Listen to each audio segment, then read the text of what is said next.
चलिए आज हम बात करते हैं क्लास 10th के चैप्टर नंबर 3 है और चैप्टर का नाम है pair of linear equation into variable. इस वीडियो में हम इंट्रोडक्शन के बारे में पढ़ेंगे इस चैप्टर का। तो पहले हम जान लेते हैं कि लाइन क्या होती है। ये लाइन की डेफिनेशन है, a line is a group of many points which such that tangent is coincident each point. अब इसका क्या मतलब है ये समझिए। कोई भी लाइन जो होती है वो बहुत सारे पॉइंटों का एक ग्रुप होती है। जैसे मैंने एक लाइन यहाँ पर ड्रॉ करी है, तो इस लाइन पर जो पॉइंट हो गए वो इनफाइनाइट पॉइंट हो गए और ये लाइन उन इनफाइनाइट पॉइंट का एक ग्रुप है। कहने का मतलब कोई भी लाइन बहुत सारे पॉइंटों से मिलकर ज्वाइन होकर बनी हुई होती है और हर पॉइंट की इक्वालिटी होती है कि इस पर किसी पॉइंट पर अगर हम टेंजेंट को ड्रॉ करते हैं तो हर टेंजेंट एक दूसरे के ऊपर होगी, यानी कि कोइंसिडेंट होगी।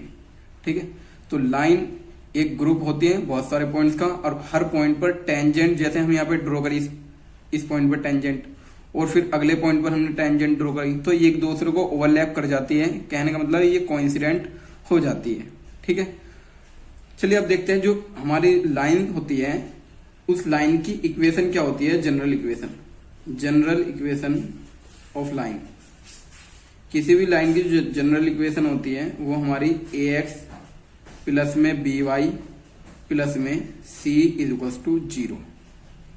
ये किसी भी लाइन की जनरल इक्वेशन होती है।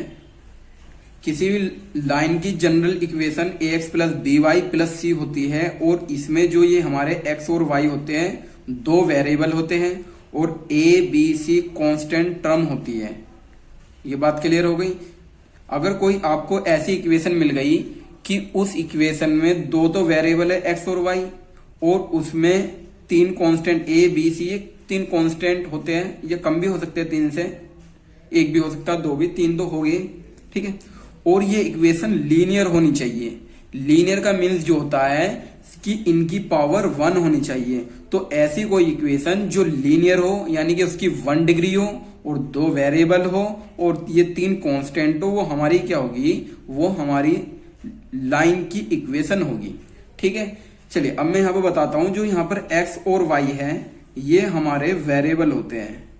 क्या होते हैं हमारे, ये वेरिएबल होते हैं। और अगर हम यहाँ पर बात करें जो हमारे a, b एंड c जो है ये हमारे कांस्टेंट होते हैं। ये जो होते हैं रियल नंबर, यहाँ पर रियल नंबर होते हैं और सभी नंबर कांस्टेंट होते हैं, तो ये हमारे रियल कांस्टेंट नंबर होते हैं।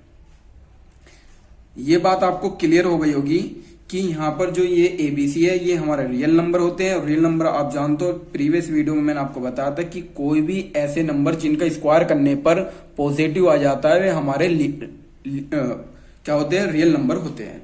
अब यहाँ पर XY 0 है। एक बात यहाँ पर नोटेट करना,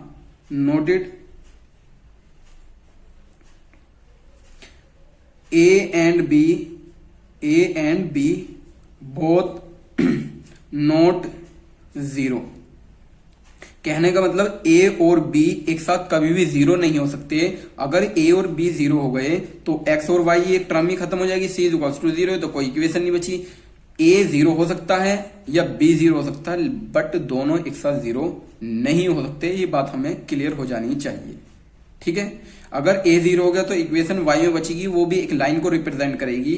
ठीक है, चलिए जैसे मैं एक एग्जांपल आपको देता हूं, 3x प्लस में 4y, 3x प्लस में 4y। मैंने अभी यहां पर 3x प्लस में 4y लिखा और पीछे लिख दिया 6। तो देख रहे हो ये जो इक्वेशन है इससे कुछ मिलती जुलती है। अच्छा, इसमें तो c इधर है तो आप एक काम करिए 3x प्लस में 4y और मैं 6 को इधर ले आता हूं, ये माइनस का हमारा हो जाएगा इधर आकर। तो एक लीनियर इक्वेशन होगा, इसमें तीन तो रियल नंबर ये है और दो xy है। अब ऐसा भी हो सकता है कि इसके अंदर हमारे या तो x टर्म ना हो या y टर्म ना हो। अगर x टर्म को मैं हटा देता हूं तो मैंने लिखा 4y प्लस में 5, तो ये भी हमारी स्टूडेंट्स, ये भी हमारी लाइन को रिप्रेजेंट करेंगे। ठीक है ना, तो कंफ्यूज मत हो ना, वेरिएबल एक हो या दो भी हो सकते हैं, एक भी हो सकता है। ठीक है, अब यहाँ पर x क्यों नहीं कोई कहेगा, हो सकता है x। आप एक काम करिए यहाँ पर 0 लिखकर पॉइंट इनटू में x डाल दीजिए तो तब भी तो ये इक्वेशन है, यहाँ पर a की वैल्यू 0 हो गई है। ये आई होप आपको ये बात क्लियर हो गई होगी कि ये हमारी लाइन की लीनियर इक्वेशन है और लाइन की लीनियर इक्वेशन से कंपेयरिंग करके हम एबीसी को फाइंड कर लेंगे। तो आपको जनरल इक्वेशन याद रखनी है। ठीक है, अब इसका ज्योमेट्रिक मीन्स समझते हैं कि इसको रिप्रेजेंट कैसे किया जाएगा। Geometrical geometrical meaning.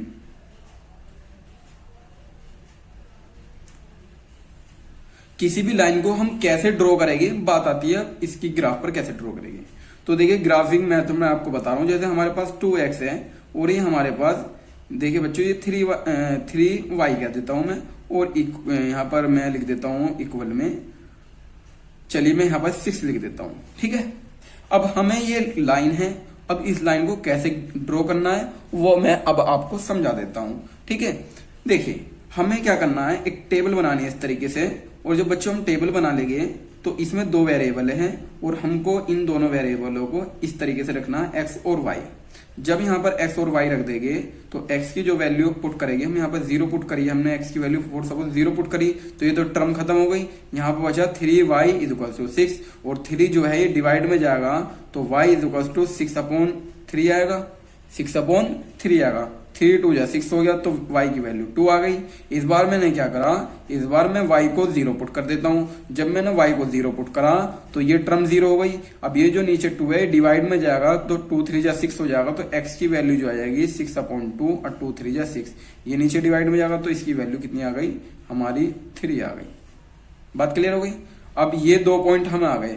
ध्यान रखना कभी भी अब अगर तुम्हें कोई लाइन को ड्रॉ करना है तो मैक्सिमम 2 पॉइंट की हमें नीड होती है।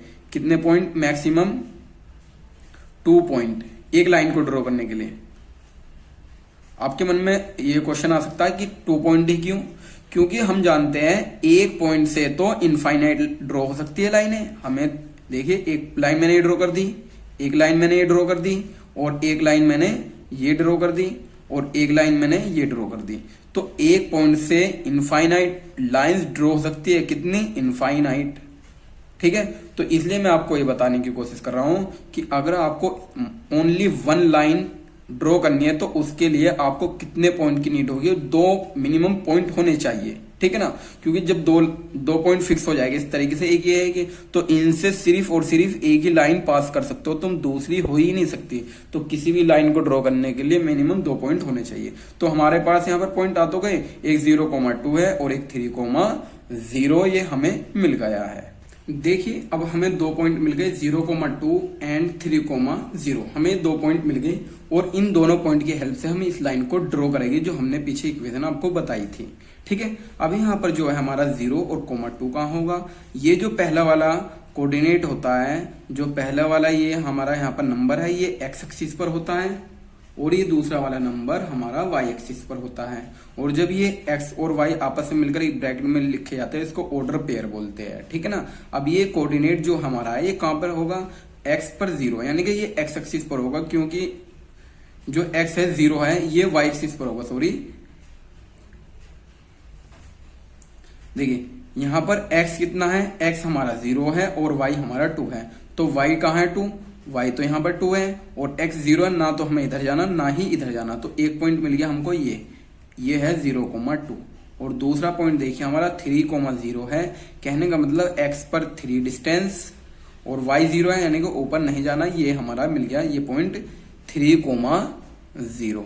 अब हमें क्या करना है, इन दोनों पॉइंटों को आपस में ज्वाइन करते हुए एक लाइन को ड्रॉ करना है इस तरीके से। ये हमने जो लाइन ड्रॉ कर दी, ये ही हमारी उस लाइन जो हमें लाइन दी थी उसकी ये इक्वेशन है। तो किसी भी लाइन को इस तरीके से क्या करा जाता है, ग्राफ पर ड्रॉ किया जाता है, ठीक है। और अगर मैं बात करता हूं तो इस लाइन के कितने सॉल्यूशन हो गए, इस लाइन के इनफाइनाइट सॉल्यूशन हो गए। किसी भी लाइन के इनफाइनाइट सॉल्यूशन होते हैं, क्योंकि किसी भी लाइन पर इनफाइनाइट पॉइंट होते हैं, और जो पॉइंट भी उस लाइन पर लाइज करेगा वही पॉइंट उस लाइन का सॉल्यूशन होगा। तो याद रखना एक लाइन के इनफाइनाइट सॉल्यूशन होते हैं, ठीक है ना। तो a line has infinite solution.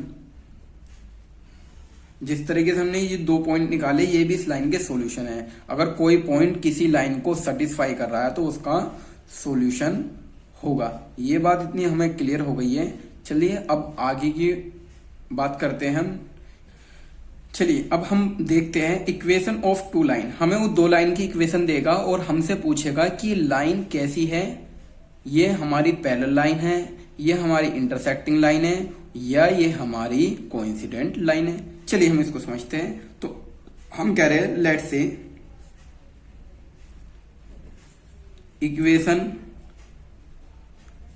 Of two line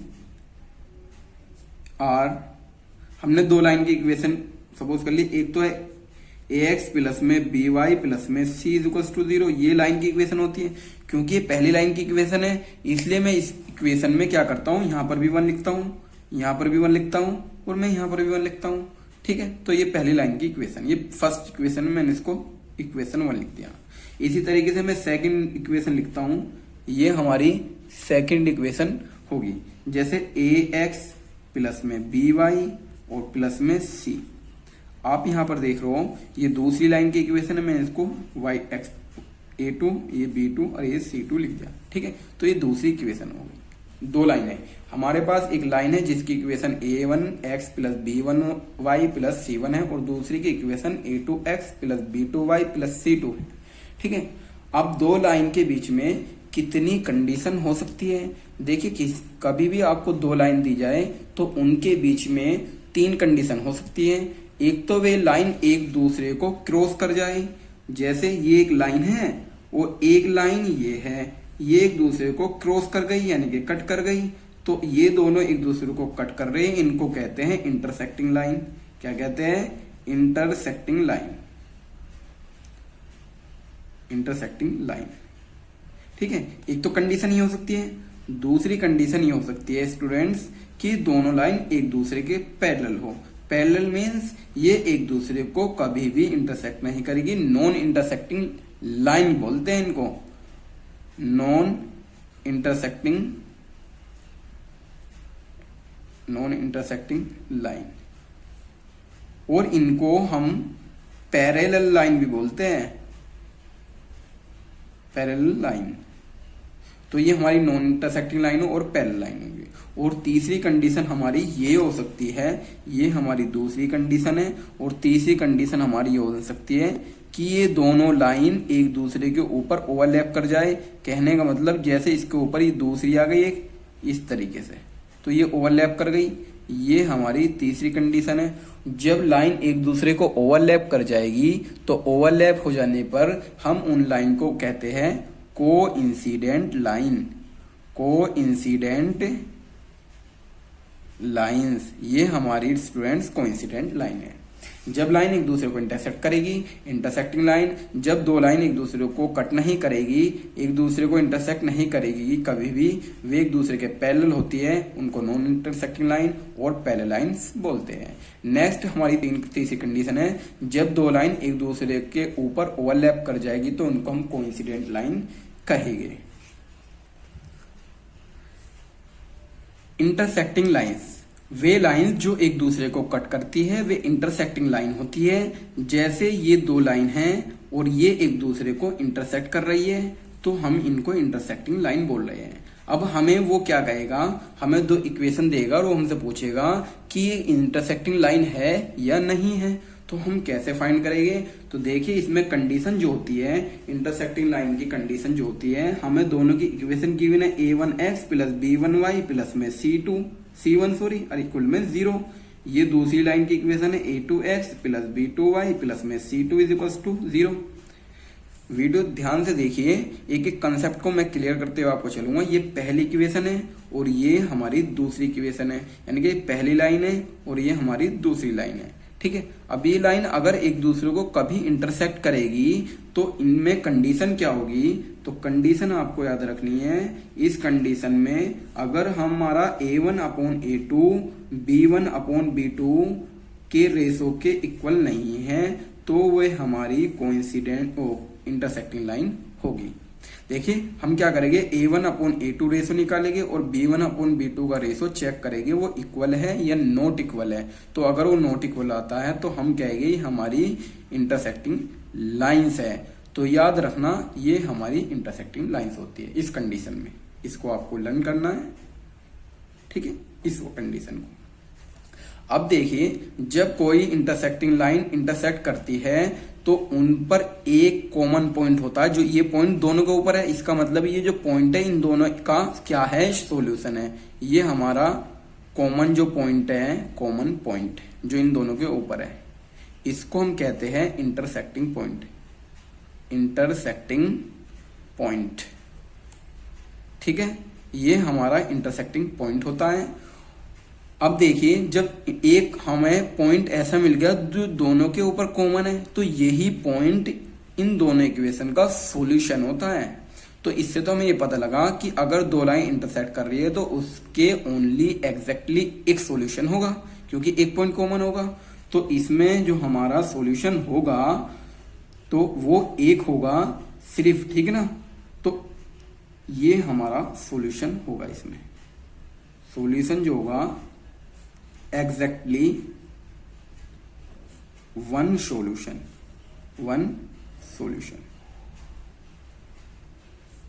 ठीक है। इसको आप यूनिक भी बोल सकते हैं कि ये यूनिक है सॉल्यूशन, यानी कि एक है, एक से ज्यादा सॉल्यूशन नहीं है। एक बात आपको याद रखनी है, अगर किसी लाइन के एक सॉल्यूशन हो या एक से ज्यादा सॉल्यूशन हो, मतलब कि सॉल्यूशन हो, तो जब सॉल्यूशन होते हैं तो ऐसी लाइन इनको हम बोलते हैं कंसिस्टेंट।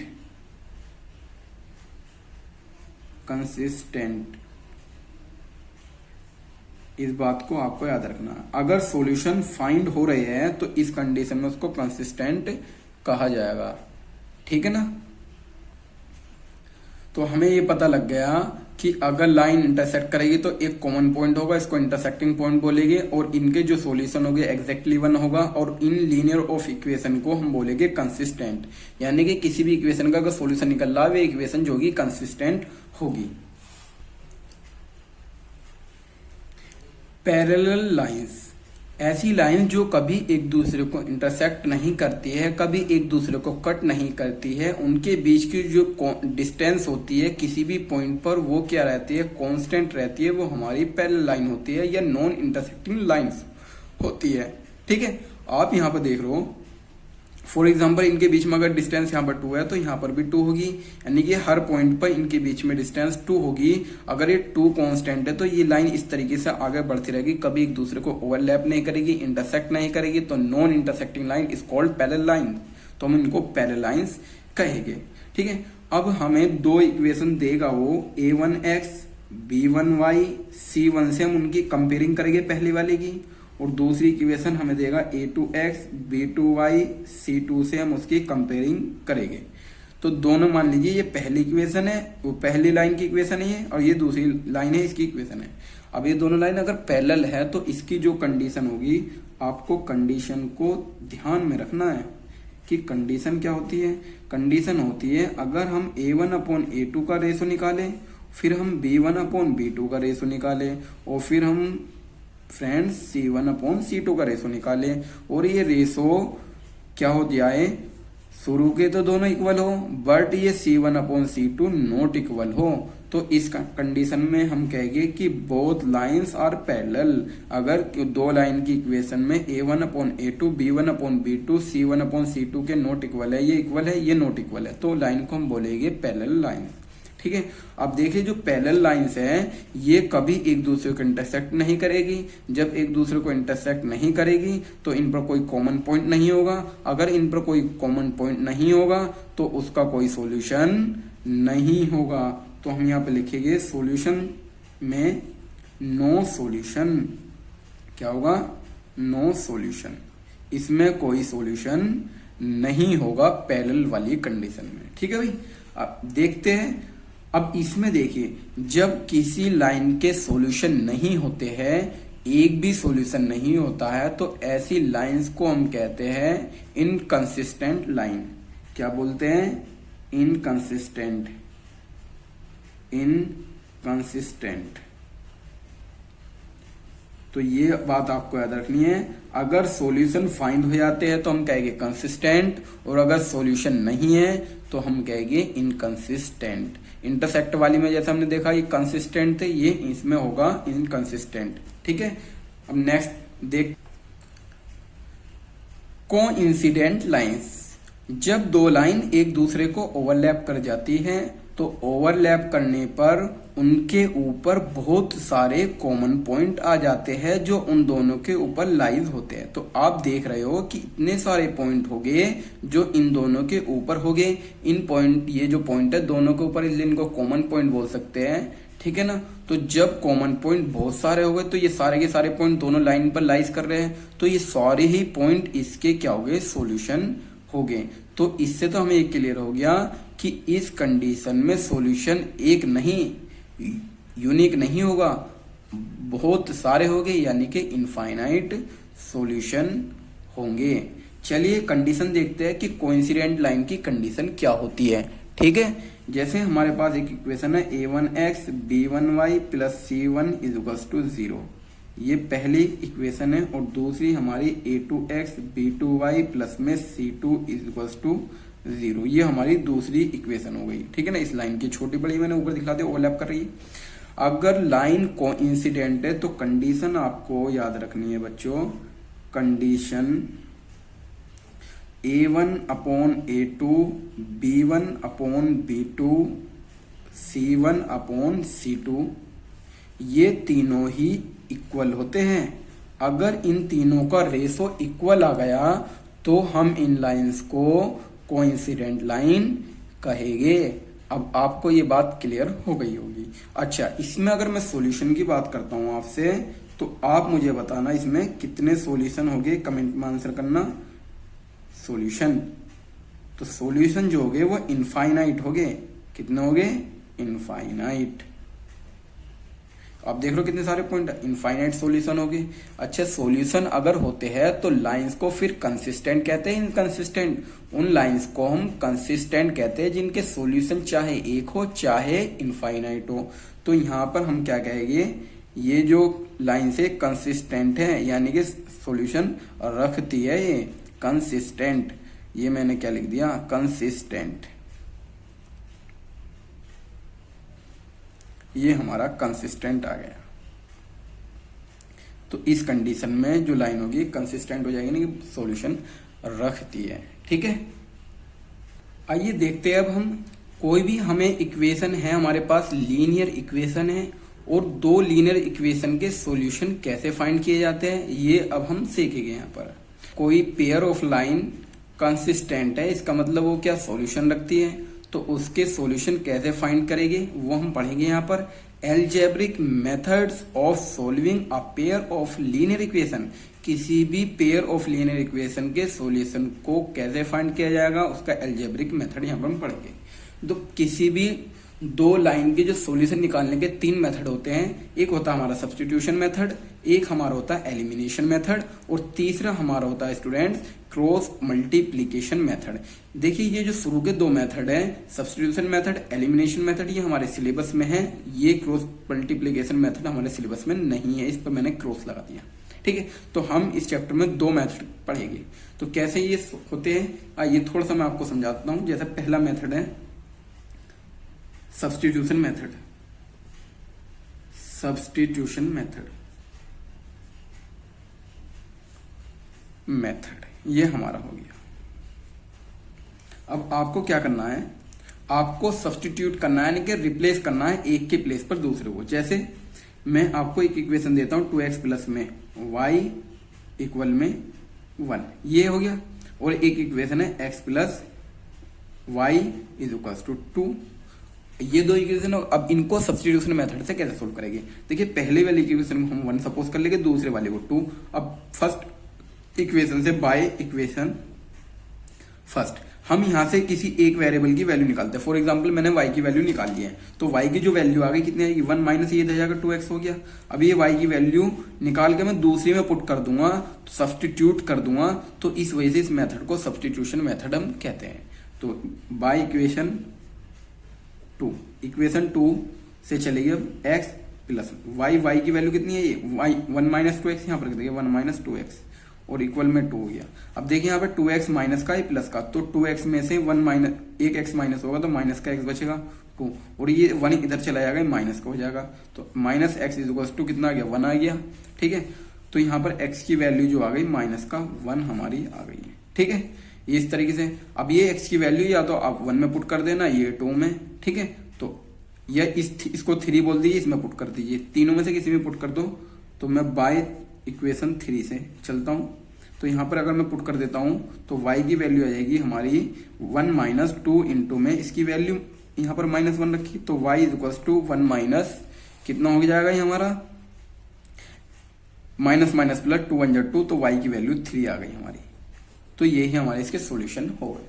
तो हमें बस कुछ नहीं करना, हमें एक वेरिएबल की वैल्यू को मैंने फाइंड करना है और दूसरी में मुझे फिर उसको पुट करना है, तो वैल्यू आ जाएगी।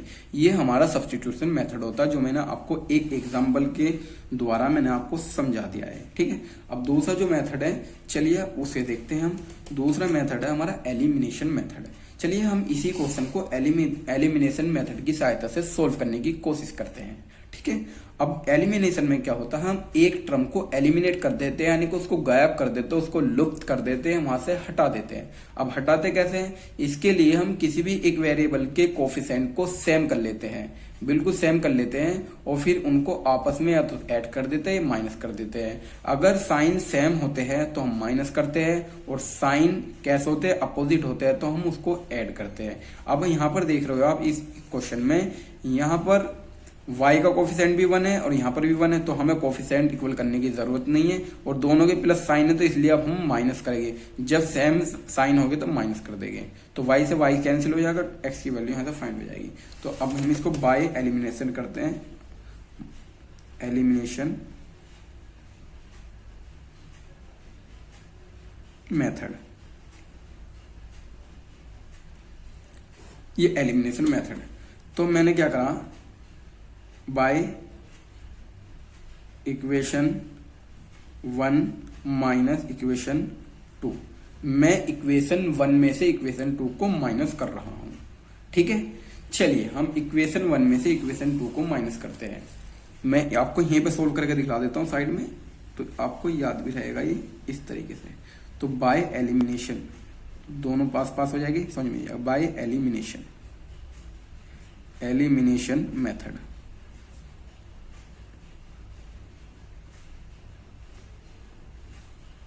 तो देखिए मैंने इसको इक्वेशन फर्स्ट को ऊपर रखा है यहां पर इस तरीके से, और 2 को इसके नीचे रख दिया, और माइनस कर रहा हूं मैं यहां पर। माइनस करने पे क्या होगा, ये प्लस है तो ये माइनस हो जाएगा, ये प्लस है माइनस हो जाएगा, प्लस है माइनस हो जाएगा। ये प्लस का y, ये माइनस का y। अब 2x में से एक x माइनस हो तो x बचेगा। इधर देखिए आप, एक में से 2 माइनस करके माइनस का 2 है तो माइनस का 1 बचेगा। तो x की वैल्यू देखिए जो पहला आई थी हमारी वही तो आ गई है। अब ये वैल्यू हम इक्वेशन 1 में पुट कर देंगे बाय इक्वेशन 1।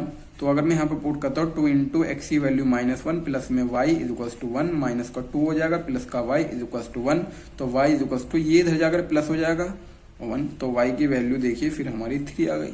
तो हमने देखा कि इस मेथड से भी y की वैल्यू 3 आई थी और इस मेथड से भी 3 आ गई। ये हमारा एलिमिनेशन मेथड था, और ये पहले जो हमने कराया ये हमारा सब्स्टिट्यूशन मेथड था। ठीक है, अगर फ्रेंड वीडियो अच्छी लगी है तो वीडियो को लाइक करें और मेरे चैनल को सब्सक्राइब करें, ताकि आने वाली न्यू वीडियो का नोटिफिकेशन आप पर सबसे पहले पहुंचे, और अपने फ्रेंड्स में ज़्यादा से ज़्यादा इसको शेयर करें। मिलते हैं इसकी नेक्स्ट वीडियो में। नेक्स्ट वीडियो होगी हमारी 3.1। ठीक है, तब तक के लिए bye, take care, thank you.